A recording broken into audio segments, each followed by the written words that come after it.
Hello and welcome to our rolling coverage of the World Economic Forum from Davos right here on Money Control. This is technically the last day of the World Economic Forum, and as usual, we will continue to bring you top voices from the world of economy, business and policy. We kick it off then with a global economist who's also the former governor of the Reserve Bank of India, Dr. Raghuram Rajan. We caught up with him and asked him about a wide range of issues, whether the macroeconomic concerns are a mixed bag, if Europe is looking pessimistic, if US is looking up, and if India can retain its position as a bright spot. Importantly, we also asked him about the asset quality cycle, how he sees that panning out, if banks should watch out for retail lending, and finally, his walk with Rahul Gandhi at the Bharat Jodo Yatra. Does Raghuram Rajan have political ambitions? Does he want to become the finance minister someday? These are some of the questions we asked him. Listen in. We're in conversation with Dr. Raghuram Rajan. Thank you very much for talking to Money Control. What's the sense that you've got at the World Economic Forum? The sense we get is that, it's not all gloom and doom. It's a mixed bag.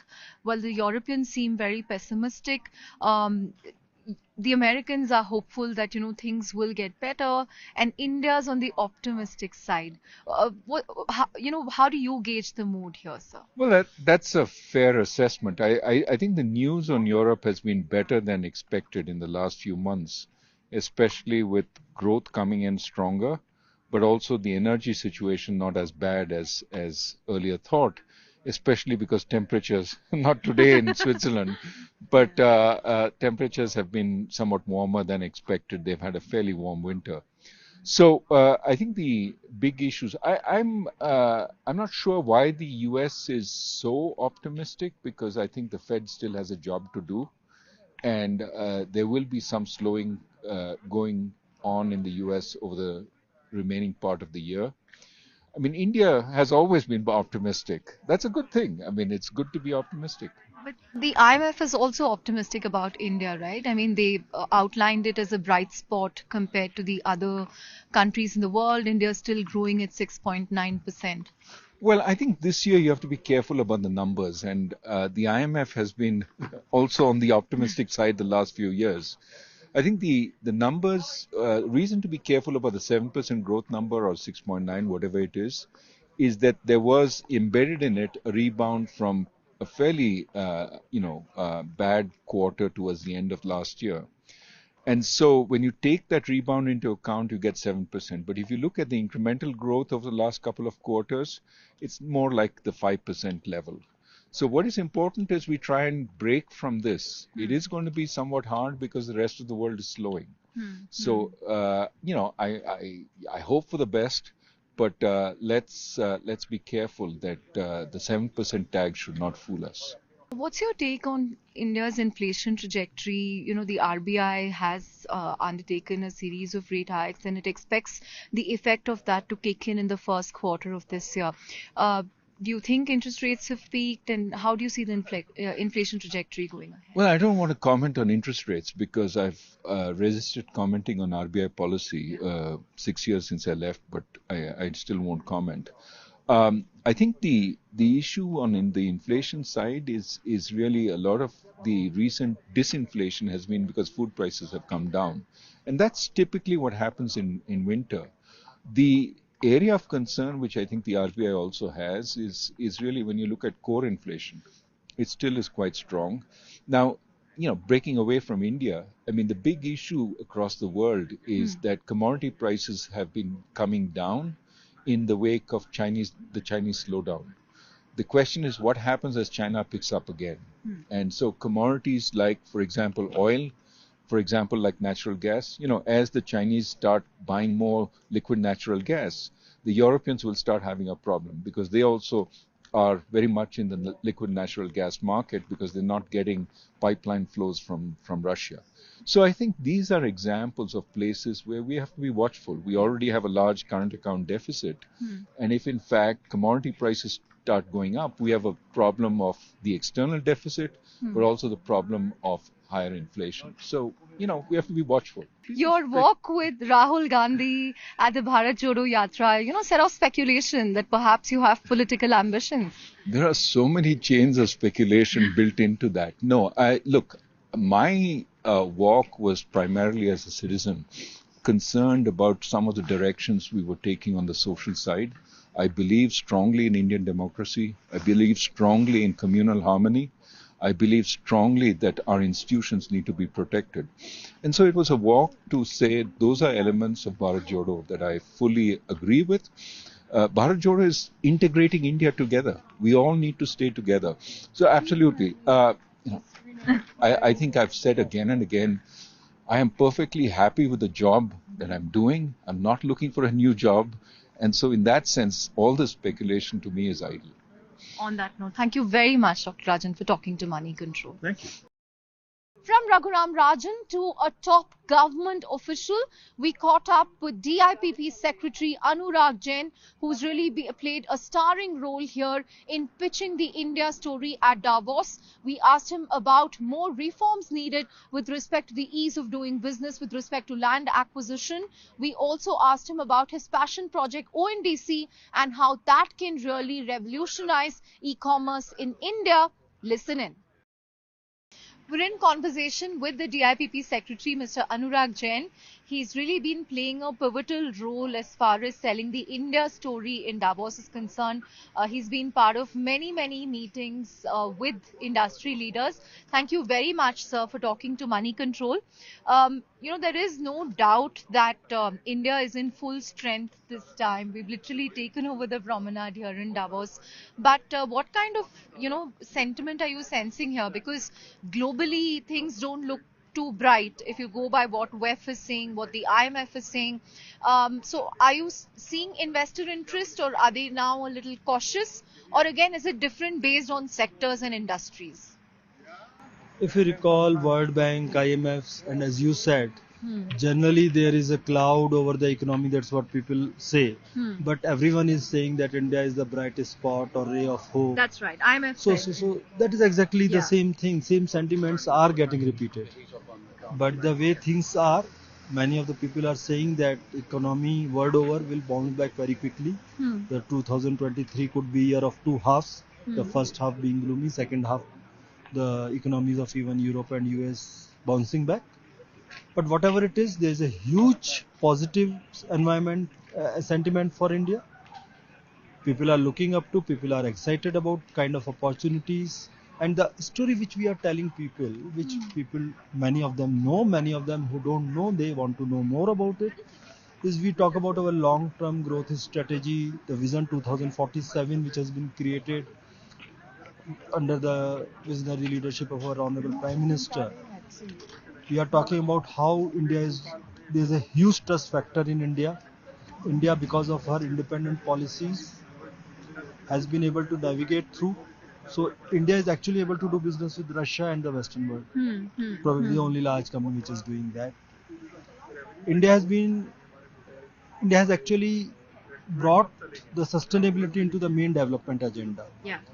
What was said in COP26, we are actually putting it and underlining it in all our conversations, that by 2030, we would have got 500 gigawatt of non-fossil fuel energy. We would have got 50% of energy needs from non-fossil fuel. But what is more important, India is one of the top 5 countries who have in the Global Climate Change Performance Index. How strong a sentiment are you sensing in terms of this whole, looking at India as an alternate destination for manufacturing, the China Plus One or Europe Plus One at WEF? Interestingly, in one of the roundtables yesterday, the European Bank of Investment, they said that you should not be pitching yourself as China Plus One, you should be pitching yourself as India. That is your core strength. So we also believe in that. Of course, people will talk about China Plus One, people will talk about Europe Plus One, because we provide the cost advantage. Still, our cost of manpower is cheaper than what it is in the Western world, and that's for obvious reasons. Correct. A trained good engineer would demand the starting salary of 200,000 in US. Same talent you can get in India for $40,000. That's 1/5 of the cost. Hmm. And therefore, almost 90% of the top 100 companies, Fortune 100 companies, have got their R&D centers in India. Got it. So that talent is driving. The IT talent was always unmatched. Yes. But this research and development centers moving to India, we have shared the India deck, which you also would have seen. There on one sheet we have given which are the top global companies who have got their R&D centers in India. And all those companies outside their home, the second biggest R&D center is in India. Manufacturing, we have a lot to offer. There is a huge interest in investment in infrastructure. We have got our infrastructure pipeline, $1.4 trillion. We did mention that. And there has been a remarkable work done by a lot of Indian industrialists. If you went to sustainability launch, did you see the Greenco company? What Yes. they are doing? Marvelous work. So there have been a lot of good Indian companies who are doing fantastic work. So it's something which we have to play together. Good thing which has happened this year is that India as a country, the states, the industries, they're all talking in one voice. Finally, sir, one of the other projects that you were very passionate about is ONDC. Can you tell us a little about the traction that it's seeing? Again, will it take some time for adoption to take off in ONDC, like how we have seen with the UPI, the government's open architecture? Actually, you have said yourself. When I joined as Secretary DPIIT, when my team talked about they had been working on it, Yeah. the additional secretary, Mr. Agrawal, and the team, they came to me for briefing. They said, sir, we want you to understand this concept. Frankly speaking, it did not take more than 3 minutes for me to understand and appreciate. I said sanction. They wanted 10 crore rupees of first sanction, which I did within 3 minutes of. And then I actually told them the way you to tell and make other persons understand this is what UPI did to payment systems, ONDC will do to e-commerce space. Correct. What it does, it unbundles the thing, it makes it interoperable. Yeah. And this will change the e-commerce space completely. The oligopolies of the world will be withered away. The entry barriers for the new companies to enter will go away. And therefore, this is a network effect. Initially, it will take time to build on. But in the network effect, what happens? When you attain a certain critical mass, any new entrant starts adding value to the system, which is manifold. Yeah. So there's a time it suddenly starts growing very fast. So right now we have moved to beta phase of which is being tested in Bangalore. They have started doing the testing in Meerut also. Alpha testing is in more than 50 cities. So suddenly one day it will start giving the results. The company people, they are working very hard, and the way we have structured it, it is outside the government. We don't want government interference. We just helped it set up. We gave the seed funding kind of thing. And after that we have left it to private players. They have built a non-profit company. So it's moving forward. From economy and policy, time to bring you then another top corporate voice. We caught up with Mahindra and Mahindra's MD Anish Shah on Mahindra and Mahindra's capex plans for this year, how their different businesses are doing, and also the growth gems in Mahindra Group that will hit the public market soon. He said that 2023 will be the year of scale up for Mahindra. Thank you very much, Dr. Shah, for talking to Money Control. I want to start by asking you about what you've picked up in terms of growth and demand outlook going forward based on the 3 days that you've spent at Davos. It seems to be a mixed bag so far. There are pockets of optimism, pockets of pessimism. India, of course, is shining bright. But what's your own sense?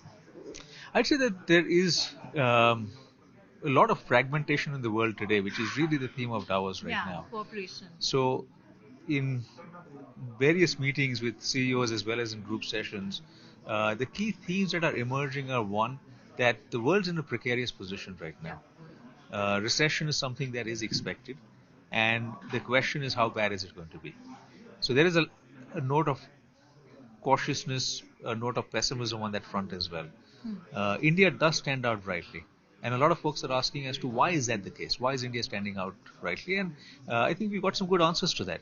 So the Indian economy is better poised at this place.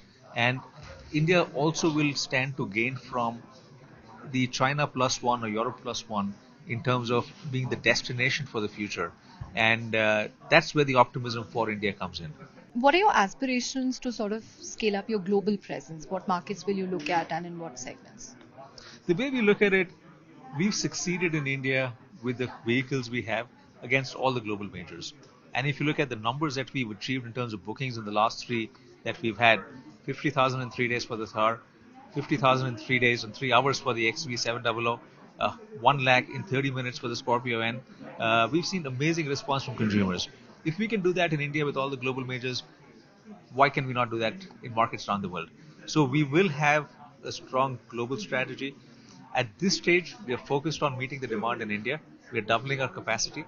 And once that's behind us, then we will look at global more aggressively. What kind of opportunities do you see when it comes to the EV space and energy transition, both in the consumer and commercial segment? Because you recently committed investments for an EV facility, I think, in Maharashtra. Yes, we see EVs really taking off. In the next 5 years, we would expect about a 25% penetration of EVs for our vehicles at least.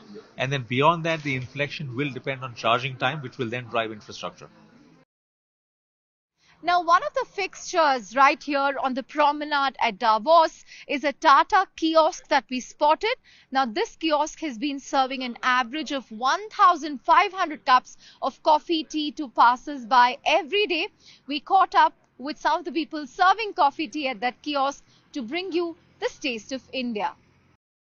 When the temperature slips to -9 degrees in Davos, the best way to cope with it is by having a piping hot cup of coffee or tea. And what better than chai from our very own house of Tata?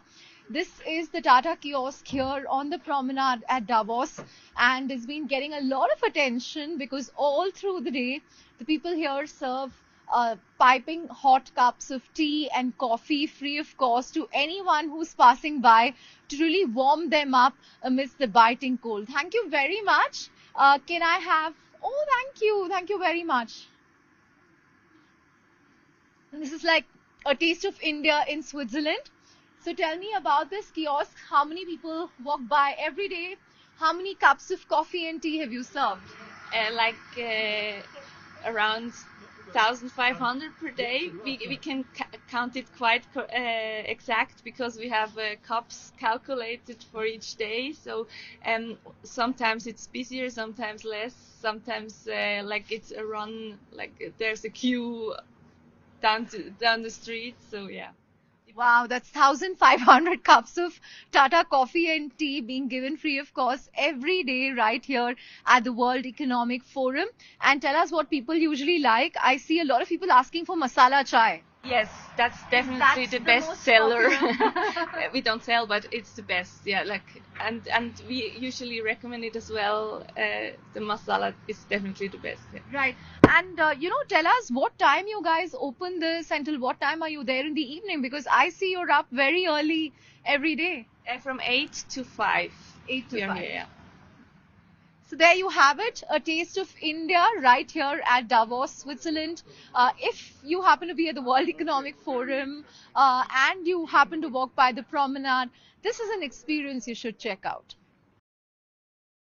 With that, then, we come to the end of our coverage of the World Economic Forum at Davos. Over the last few days, we brought you a range of voices from the world of economy, corporates, policy, to really give you a sense of where we are. Based on my own conversations here, I think it's been a mixed bag so far. While the overall sense is pessimistic because of geopolitical tensions, because of surging inflation, because there is still some uncertainty, there is also a pocket of hope because people see China's growth picking up and people also expect US to bounce back sooner rather than later.